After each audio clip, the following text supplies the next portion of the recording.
Northern Wisconsin in the early autumn of 1871 appeared unchanged by urgency or threat. The land was flat to gently rolling, broken by dense stands of pine and hardwood forest. Rivers cut through the region with slow authority, carrying logs downstream toward sawmills and small industrial towns. The Peshtigo River moved quietly through marshland and timber, widening near settlements before continuing south toward Green Bay. Its banks were familiar, practical places. They were used for transport, work, and daily routines. The forests were extensive and recently disturbed.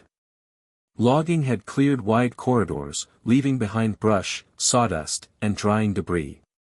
Stumps dotted the ground where trees had stood for centuries. What remained was a landscape reshaped for production, not yet stabilized by regrowth. In dry weather, the forest floor became brittle. Pine needles and cut branches layered the soil, light and easily ignited. This condition was known, but it was common, and it was accepted. Settlements were small and functional. Buildings were wooden. Streets were unpaved. Wells, sheds, barns, and homes stood close together.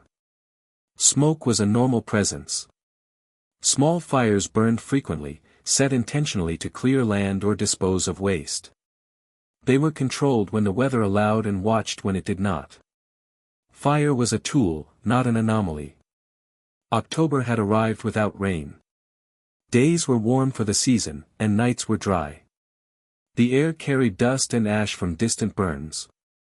This was not unusual. People continued their work. Children attended school. Trains ran on schedule. There was no announcement, no warning signal, no reason to believe that the landscape was approaching a threshold.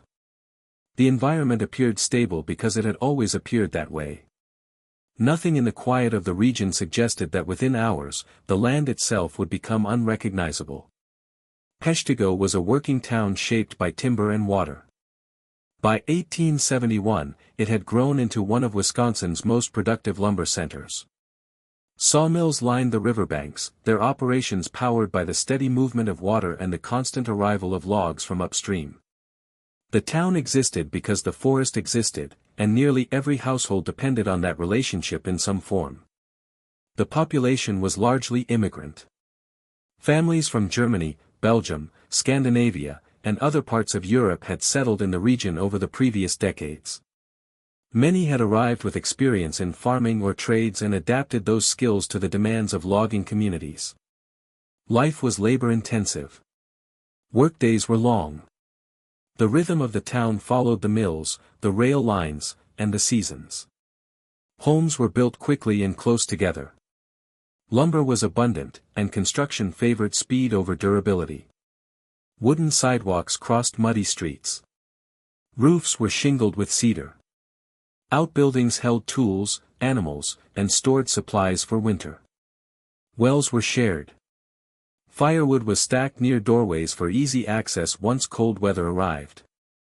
Fire was part of daily life. Stoves burned constantly.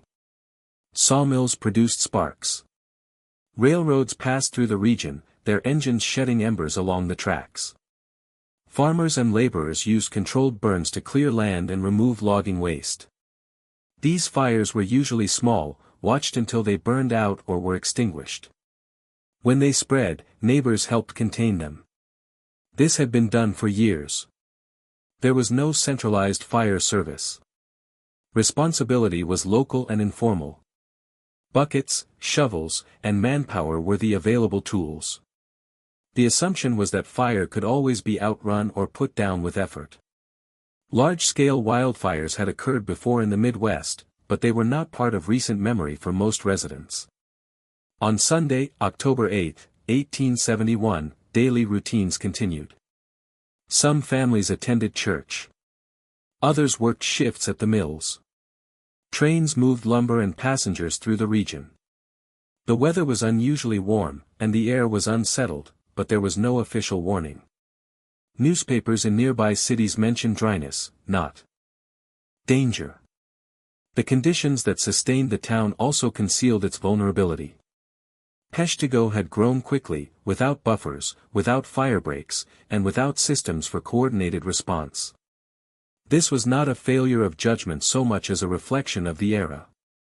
The town existed within the forest, and the forest was assumed to be manageable. By evening, small fires were already burning across the countryside. They were scattered and familiar. None of them were yet understood as connected. Throughout the day, the air remained unsettled. Temperatures were higher than expected for early October, and humidity was low. Weeks of drought had left fields, forests, and logging debris dry. Small fires burned in many places across northeastern Wisconsin and the Upper Peninsula of Michigan. Most had been set intentionally to clear land or dispose of waste. Others had started from sparks along rail lines or from unattended embers near mills and farms. In the afternoon, the wind increased. At first, it was steady and manageable. By early evening, it began to shift. Gusts moved unpredictably, changing direction and speed without warning. Individual fires that had been separated by distance began to advance beyond their intended boundaries.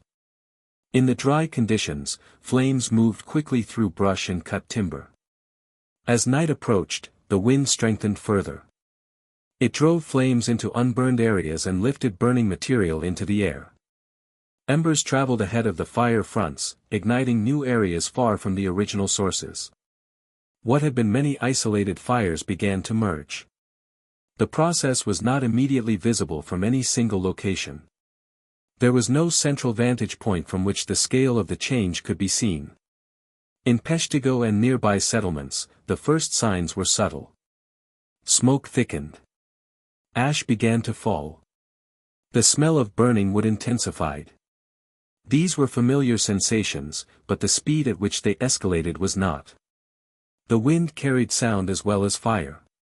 A low roar began to travel across the landscape, growing louder as the fires expanded. By the time the threat became clear, options were limited. Darkness reduced visibility. Roads were unlit and uneven. The forest that had provided work and shelter now formed continuous fuel. The wind aligned the fires, pushing them toward populated areas with force. There was no formal alarm. Information traveled by word of mouth and observation. People stepped outside and saw the sky change color. The horizon glowed where it had not before. Sparks fell on rooftops and dry ground. The fires were no longer separate events. They had become a single system, moving faster than individuals could respond. This was the point at which escape ceased to be a matter of choice. The conditions that had been building quietly over months had aligned in hours. What followed would unfold too quickly to be managed, and too widely to be contained. As the fire reached Peshtigo, it did not arrive as a single wall of flame. It came as heat first, then wind, then noise. The temperature rose abruptly. Air movement intensified beyond ordinary wind, drawn toward the expanding fire. Breathing became difficult as oxygen was consumed and smoke thickened. Visibility dropped to a few feet in many areas. Flames moved through the town with speed that defied familiar patterns. Buildings ignited from the inside as much as from direct contact. Embers entered through open doors, windows, and gaps in roofs. Wooden structures burned rapidly, producing additional heat and fuel. The fire generated its own weather. Whirlwinds formed, lifting burning debris and carrying it across streets and open ground. Some accounts later described tornado-like columns of fire, though their exact nature remains uncertain. Sound was constant. The fire produced a sustained roar, punctuated by the collapse of structures and the cracking of trees. Sparks struck exposed skin. Clothing ignited easily. People moved without coordination, driven by proximity rather than planning. The town's layout offered few routes of escape. Streets led toward forested areas that were already burning. Many residents moved toward the Peshtigo River. Water represented the only known barrier to heat. As people reached the riverbanks, they encountered congestion and confusion. Some entered the water immediately. Others hesitated, uncertain of depth or current. The river was cold, but not enough to counter the heat fully. Survivors later reported holding onto logs, boats, or the riverbank itself to remain partially submerged while keeping their heads above water. Wells were used where rivers were inaccessible. Some people lowered themselves into wells, standing on buckets or debris to avoid full submersion. Others lay flat in ditches or plowed fields, covering themselves with soil or wet cloth. These actions were improvised, based on proximity and instinct rather than instruction. The fire did not pass quickly. It lingered, feeding on buildings, fences, and remaining vegetation. In some areas, it burned with such intensity that it consumed organic material down to the soil. Heat caused metal objects to soften and glass to deform. Animals fled or collapsed where they stood. The air remained hot and turbulent for hours. Time became difficult to measure. Night offered no darkness, only varying degrees of brightness. People who survived did so by maintaining position rather than movement. Leaving shelter often resulted in exposure to heat or flame. Remaining still carried its own risks, including smoke inhalation and burns. Across the region, similar scenes unfolded in other towns and rural settlements. The fire covered an estimated 1.2 million acres. Communication between communities was impossible. Each location experienced the fire as an isolated event, even as it was part of a larger system. By the early morning hours of October 9, the wind began to weaken. Flames lost some of their intensity. In places where fuel had been exhausted, the fire moved on. What remained was heat, smoke, and the absence of structures that had existed hours before.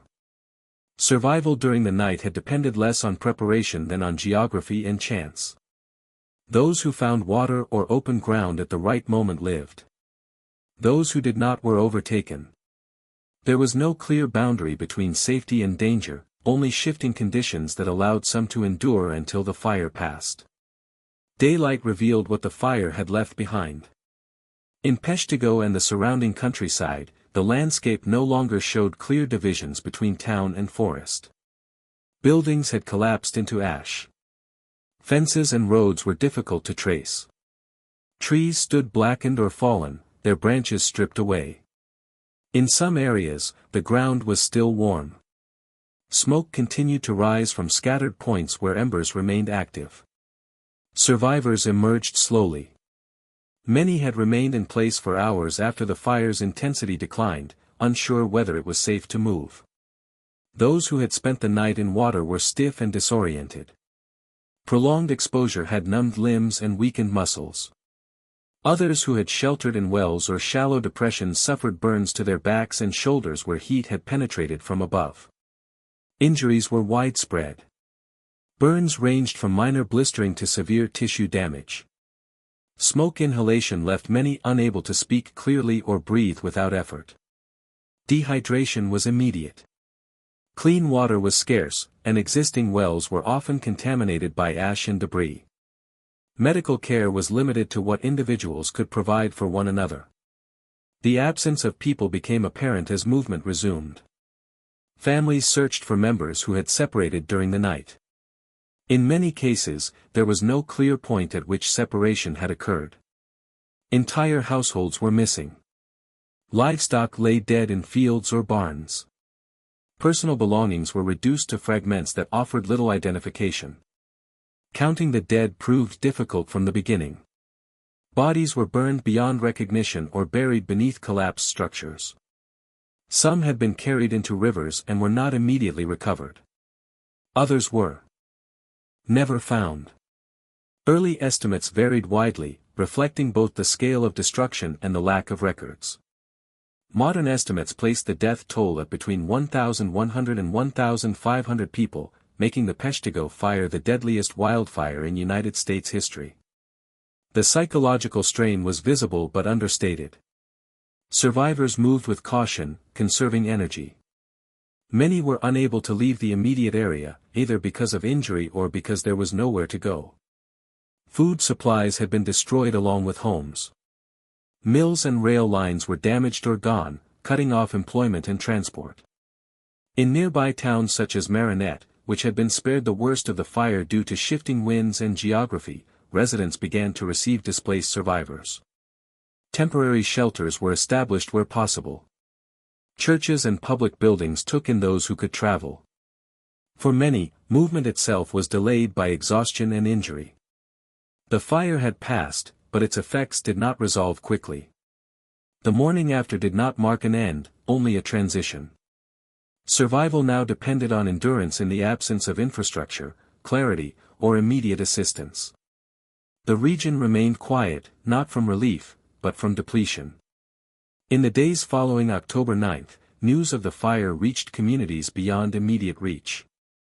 Railroads, the primary means of rapid transport, had been damaged or obstructed by debris and fallen trees. Wherever lines remained passable, relief efforts began to arrive. Volunteers, doctors, and supplies traveled cautiously, aware of residual hotspots and unstable structures. Hospitals in nearby towns such as Green Bay, Marinette, and Menominee quickly became overwhelmed. Injured survivors arrived with burns, lacerations, and respiratory trauma. Treatments were rudimentary: water for hydration, cloths to dress burns, and basic surgical interventions when necessary. There were no specialized burn units. Recovery depended on limited resources and the resilience of patients. Relief trains carried supplies, food, and medical personnel into affected areas. Their arrival provided some structure to otherwise chaotic circumstances.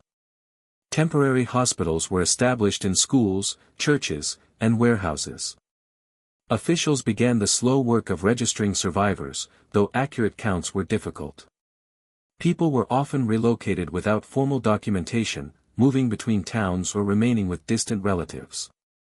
Counting the dead proved more challenging. Bodies were burned beyond recognition or buried in the ashes of collapsed buildings. In many instances, estimates relied on household records, census data, or survivor testimony. Some were discovered days or weeks later, washed downstream or uncovered during clearing of debris. Final tallies would never be precise. The magnitude of loss was staggering, with an estimated 1,200 to 1,500 deaths across the region. The destruction extended beyond human life.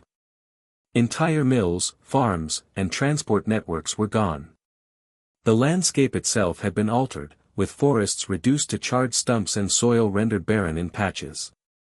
Reconstruction would take years, and some areas were abandoned permanently. For survivors, relief was practical, not celebratory. Aid provided water, food, and shelter. It did not undo injuries or erase loss. Many remained in shock, moving slowly through streets lined with ruins. Families gathered what remained of possessions.